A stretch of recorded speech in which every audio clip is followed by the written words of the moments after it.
They say Comanche riders don't come in daylight unless they bring a message.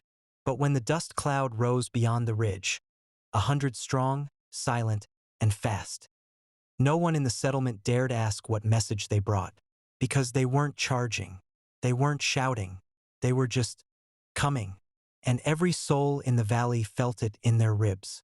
At the edge of town, Rachel McAllister stood barefoot in the dirt outside her barn, dress damp from laundry and arms still trembling from the night she hadn't told anyone about. She'd thought the crying was a trick of the wind. She was wrong. The baby was real. The blood was real. So were the coyotes.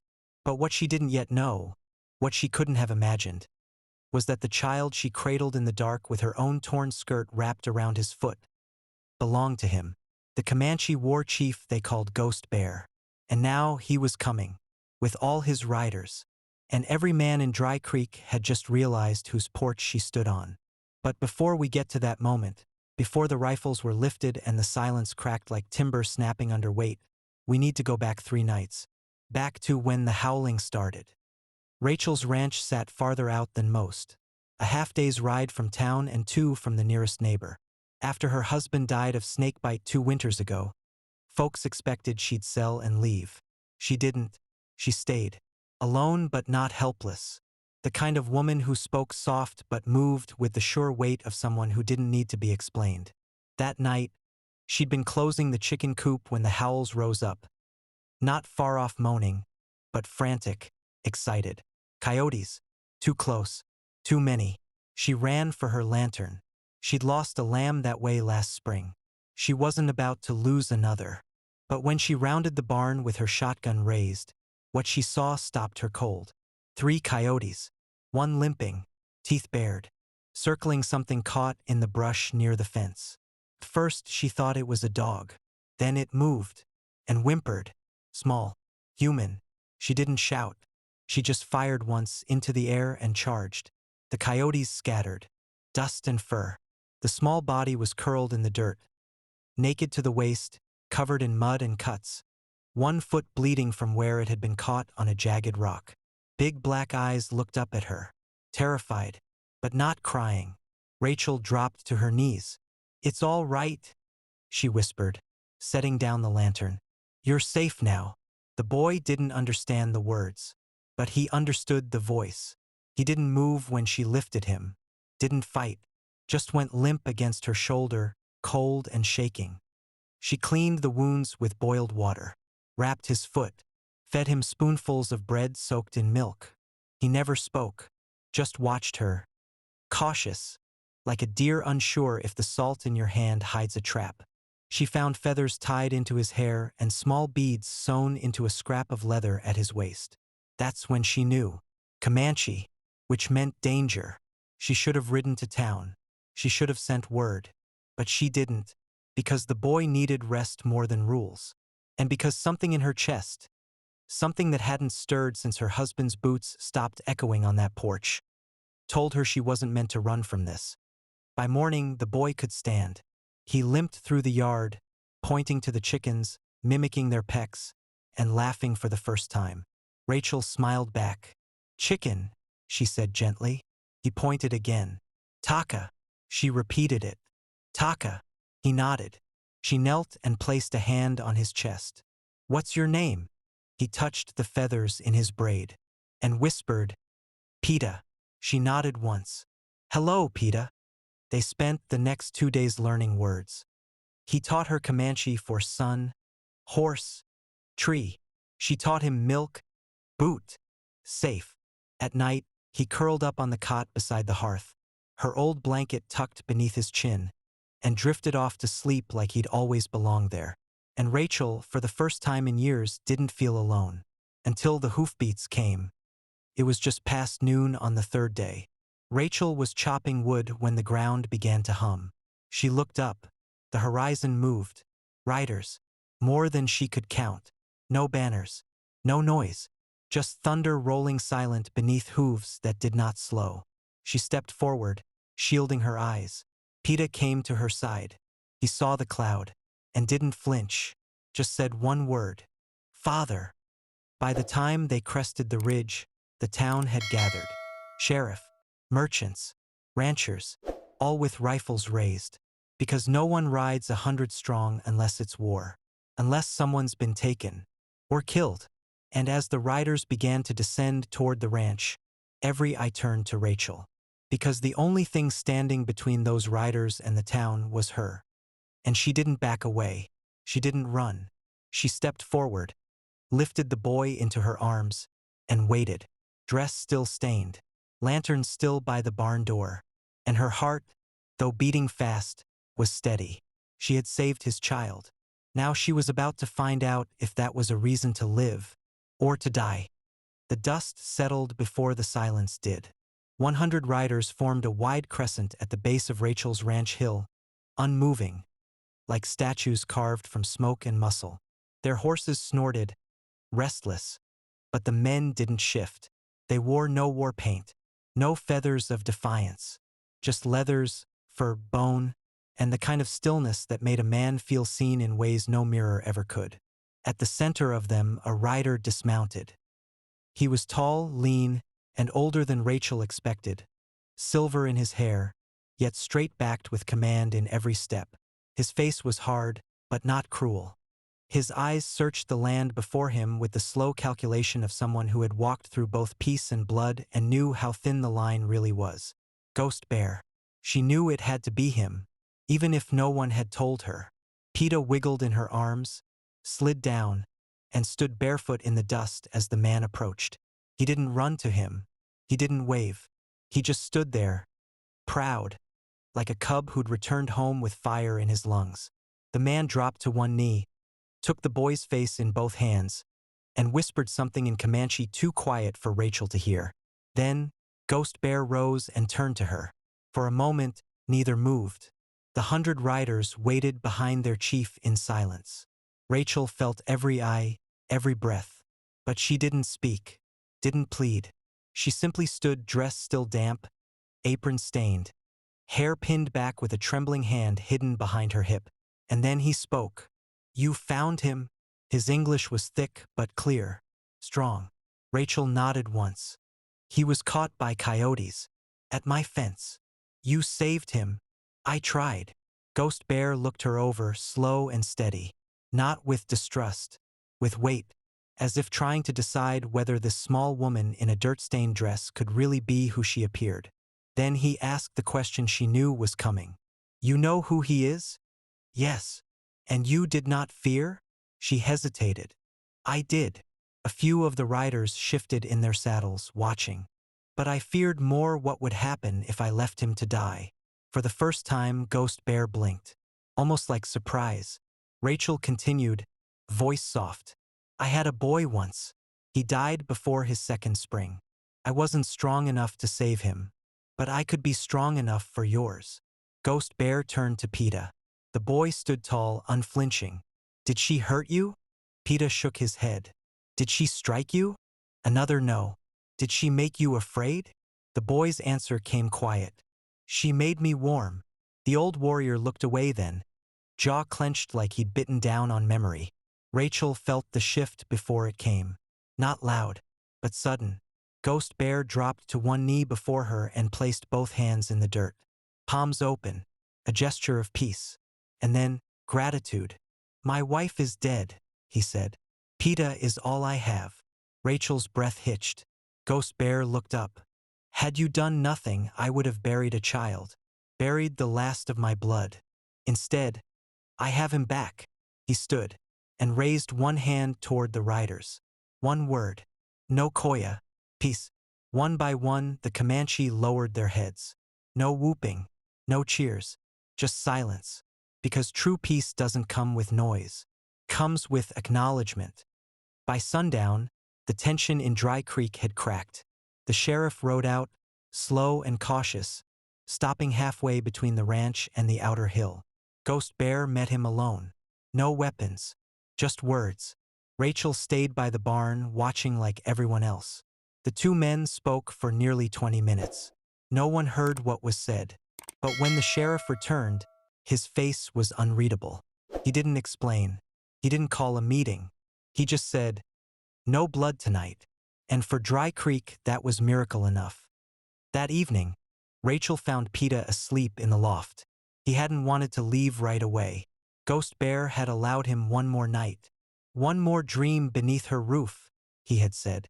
Rachel sat at the edge of the cot, watching the boy breathe. She thought of her own child, of the nights she'd sat like this beside a crib that no longer held warmth. Now here was a child wrapped in that same blanket. Alive, healing. A part of her wondered what Ghost Bear saw when he looked at her.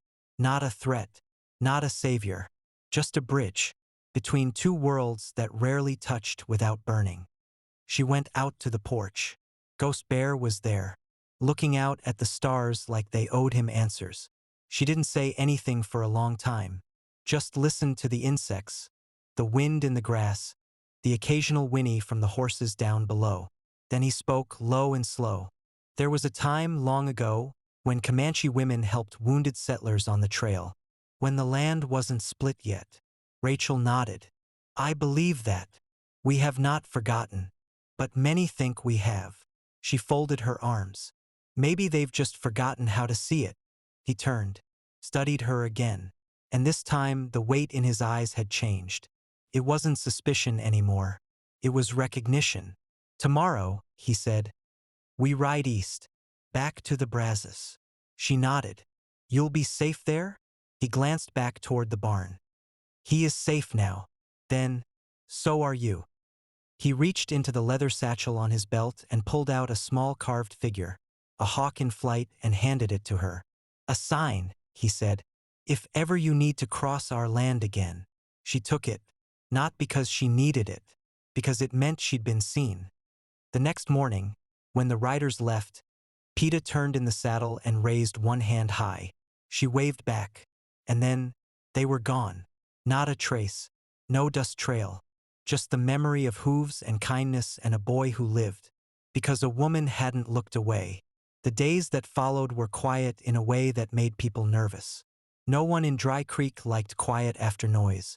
It meant waiting for something you couldn't see, like thunder after lightning that never comes. Rachel returned to her chores, feeding the hens, mending a broken shutter, boiling herbs for the cough that crept in every October. But people looked at her differently now. Some nodded, soft and uncertain. Some stared too long. Some whispered. She wasn't sure which was worse. She'd done something no one else would have. But in a place like Dry Creek, doing the right thing often looked a lot like stepping out of line. At the general store, Miss Adelaide handed Rachel a satchel of flour and sugar without charging. Call it even, the old woman said, for the time you stayed with me after my leg gave out last spring. Rachel thanked her, but Adelaide wasn't finished. They say the boy called you warm. That true? Rachel smiled faintly. I reckon he did. The shopkeeper's eyes softened. There's worse things to be remembered for. Still, the talk spread. Some said Rachel had taken sides. Some said she'd invited danger into their valley. Some, mostly mothers, said she'd done what anyone would have. But they didn't ride out to say so. Not yet. One afternoon, the sheriff came by. He leaned against her porch post with a tin of tobacco and stared out over her dry field. Been thinkin', he said, tapping the tin. Rachel waited. I've known Ghost Bear 20 years. Never seen him kneel to anyone. She didn't respond. He turned toward her. You plan on keepin' close to that boy's people? I didn't plan on finding him at all, she said. Plans don't mean much out here. The sheriff nodded. That's fair. Then he added, but if you ever do, be careful. Truth gets twisted fast in towns like this. She nodded. She already knew.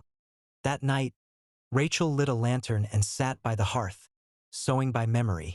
The old blanket Peeta had slept under was folded neatly beside her, and the little wooden hawk Ghost Bear gave her sat above the mantel. She stared at it for a long time. Carved wings, bent in motion. Eyes forward. A sign, he'd called it. But maybe it was a question. 3 days later, the sign was tested. A group of riders came through Dry Creek. White men, 4 of them rough-looking, trail-dirty, and smelling like burnt grease and bad liquor. They asked questions at the saloon, drank hard, talked louder than they needed to. Rachel heard about them before they ever reached her ranch. That night, the dogs barked long after sunset. When she stepped onto her porch, the riders were already halfway up the hill. They didn't dismount. The one in front smiled too wide. "Ma'am," he said, "we heard you hosted a little Comanche pup out here." Rachel didn't move. "He's gone." "Sure. But we was curious what a woman like you sees in him." The others laughed behind him, ugly and drunk. Rachel kept her voice calm. "Did you ride all this way to ask questions you already know the answer to?" The smile faded. "We heard tell he was the chief's boy, and we don't much like the idea of redbloods having bloodlines." Rachel slowly rested her hand on the rail post. "I'll ask you once to turn around." The man's eyes narrowed. "You gonna shoot me, ma'am?" "No," she said, "but someone might." The wind shifted, and then they heard it.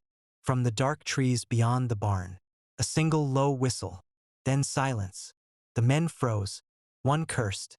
Then they turned fast, too fast, spurred their horses and rode back the way they came. Rachel didn't move, but she felt it in her bones. She wasn't alone. The next morning, she found a bundle near the barn door. Inside, a new flint knife wrapped in deer hide. No note, no footsteps, but beside it, pressed into the dirt, was the print of a bare foot. Small, not a child's, but close, and next to it, a hawk feather. She kept the bundle near the hearth after that. Didn't speak of it, didn't ask for more, because out here protection wasn't always loud. Sometimes it rode in silence, left no names and kept its distance, but watched. Always watched. A week later, she received a visitor she didn't expect. Not a warrior, not a rider, a woman, Comanche, maybe 30, hair braided tight, eyes steady. She stood at the edge of Rachel's porch with hands open. Rachel stepped outside. They didn't speak the same language, but they didn't need to. The woman took a necklace from around her neck, bone beads strung together with tiny turquoise in the center, and placed it into Rachel's palm. She pointed to her own heart, then to Rachel's, then to the land. Rachel felt the lump rise in her throat. She nodded, and the woman left. Not a word spoken, but everything said. In the following days, folks in town began to look at her with a little less suspicion. The story twisted again. Now they said the Comanche were leaving signs on her property. Peaceful ones. That she was protected, maybe even blessed. And slowly things shifted. The town didn't clap her on the back or name a street after her. But they didn't glare anymore. Miss Adelaide sent over extra fabric. Tom Dunning, who used to spit at the mention of them people, offered to fix her gate without charge. And the blacksmith's son started carving hawks into fence posts. Not just hers, his own too. It didn't make them brothers, but it made them neighbors. And that was enough for now. In the far hills, hawks circled. The air smelled of sage and horses. And somewhere, beneath the quiet, hoofbeats still echoed. Not in warning, in reminder that kindness leaves a trail stronger than any blood feud. And once walked, it cannot be undone. Rachel sat beneath the cottonwood tree that grew lopsided beside the barn. The same one her husband had planted the first spring they settled the land. It was leafless now, wind-worn, bark chipped where lightning had struck it 2 summers back. Still, it stood. And on days like this, when the sky threatened nothing and the land felt like it was holding its breath, she sat beneath it and remembered the shape of things. The boy's eyes, the coyote teeth, the slow way Ghost Bear had kneeled before her in the dust. She didn't dwell on it like grief. She held it like a lesson. Some things, mercy, quiet courage, the warmth of a body placed between danger and the defenseless, didn't fade. They echoed. In late November, a rider came alone.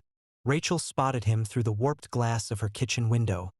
A figure on horseback, black against a low gray sky, drifting down the ridge line without urgency or fear. She dried her hands on her apron and stepped onto the porch, heart steady.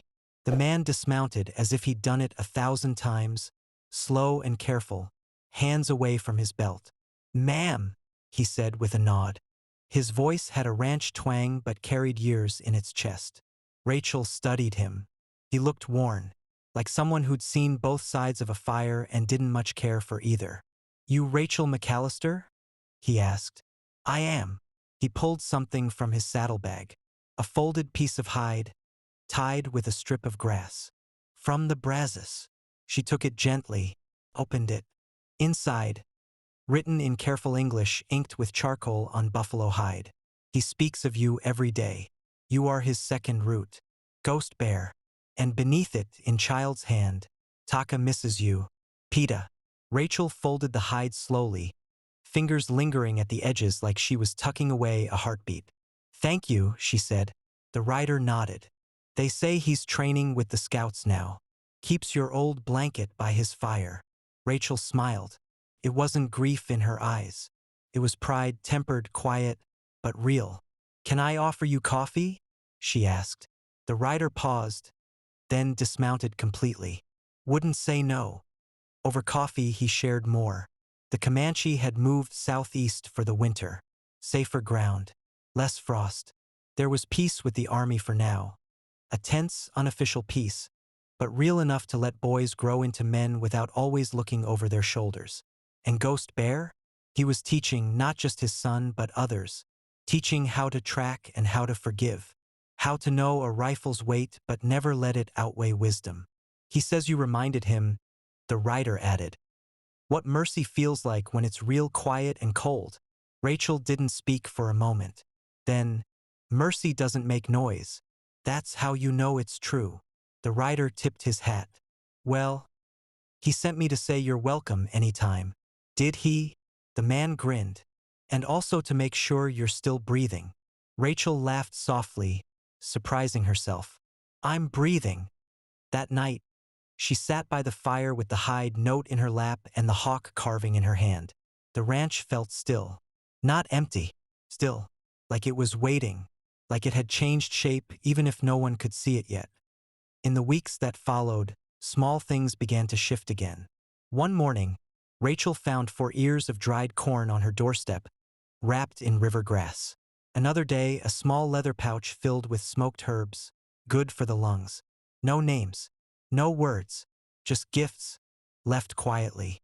And once, folded beneath her porch beam, a child's drawing scratched in charcoal on birch bark. A woman, a child, a hawk in the sky. She didn't need to guess. It was him, still thinking of her, still remembering the moment he had been carried through the dark, past the fence, into a stranger's arms, not to be claimed, but saved. By early December, the town's frost arrived. Dry Creek glistened under white morning light. The sheriff stopped by, wrapped in wool and quiet as ever. "You know," he said, standing beside the barn, "there's talk the government might start offering bounties again." Rachel stiffened. "On Comanche?" He nodded, jaw tight. "Not official. Not yet. Just whispers.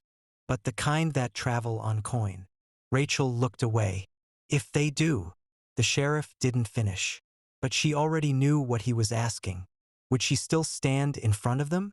Would she choose that boy again, now that it might cost more than a sideways glance? She turned back toward him. "I already made my choice," she said. "It wasn't about safety." The sheriff studied her a long while, then tipped his hat and left without another word. That night, Rachel stoked the fire high and laid the hawk carving on the mantel. "You watch over him," she whispered to it, "like I did." Then she blew out the lamp and let the quiet wrap around her again. A week later, she heard a sound in the distance, faint but rhythmic. Drums. Not war drums. Ceremonial. A beat too soft for threat, but too sure for coincidence. They carried on the wind, steady as a heartbeat. Rachel stepped onto the porch, listened, didn't speak, didn't smile, just closed her eyes and remembered the boy curled in her blanket. The scent of coyote dust and the sound of trust being built, one breath at a time. The world hadn't fixed itself, but it had remembered, and that was enough for now. Spring came early that year. Soft rains dusted the hard earth, coaxing the wildflowers to life, and the cottonwoods trembled with pale green buds again. The land looked gentler in April, as if even the sky wanted to forget the sharp edges of winter. Rachel's ranch changed, too. A new wooden gate, hand-carved and stronger than before. 2 goats now, gifted by a woman named Willa who'd once whispered judgment behind Rachel's back but had come around with clumsy kindness and a sack of oats. And beneath the old cottonwood tree by the barn, a small ring of river stones had been laid with care. No one ever said who placed them, but Rachel knew. They circled the spot where Peta had once limped barefoot across the dust.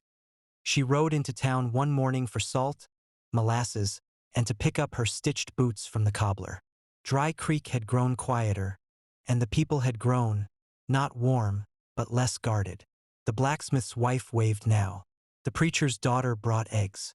Not everyone approved, but they no longer had the strength to argue with what had already taken root. Kindness, after all, grows slow but deep, and Rachel had watered it without asking permission. At the mercantile, the shop bell jingled as she stepped in, brushing dust off her shawl. Miss Adelaide looked up from her ledger. "Heard from your friends lately?" Rachel tilted her head. "Which ones?" The old woman's eyes twinkled. "The ones who don't send letters but know how to leave feathers in your barn." Rachel smiled softly. "No, not in a while."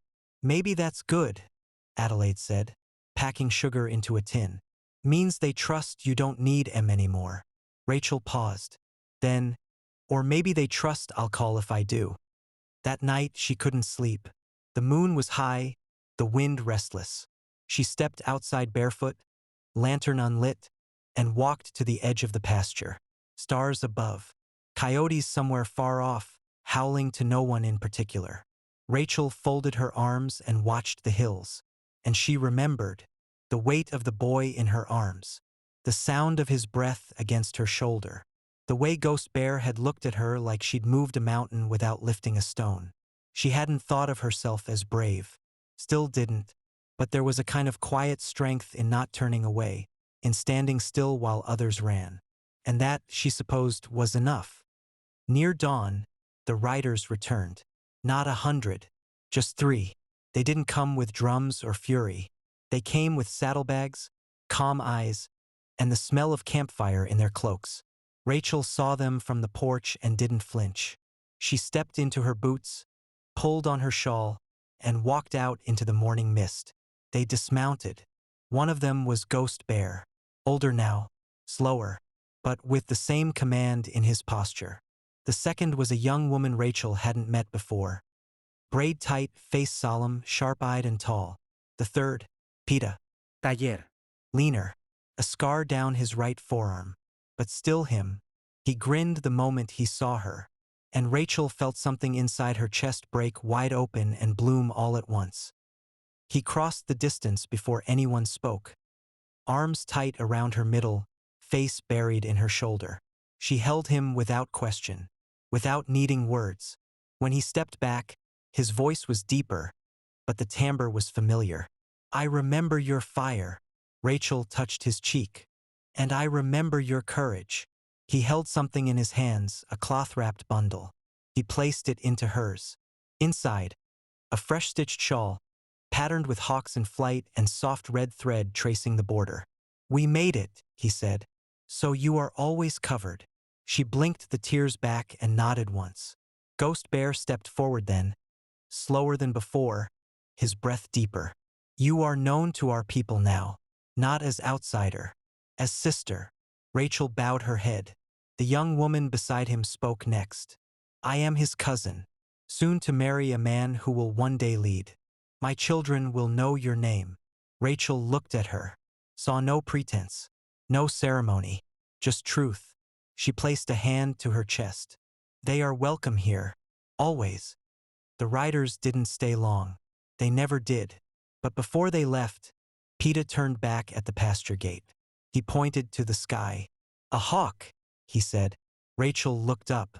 Sure enough, one circled, then 2, then 3, gliding low and quiet, guardians made of wind and memory. She didn't wave, just stood there until they disappeared over the ridge.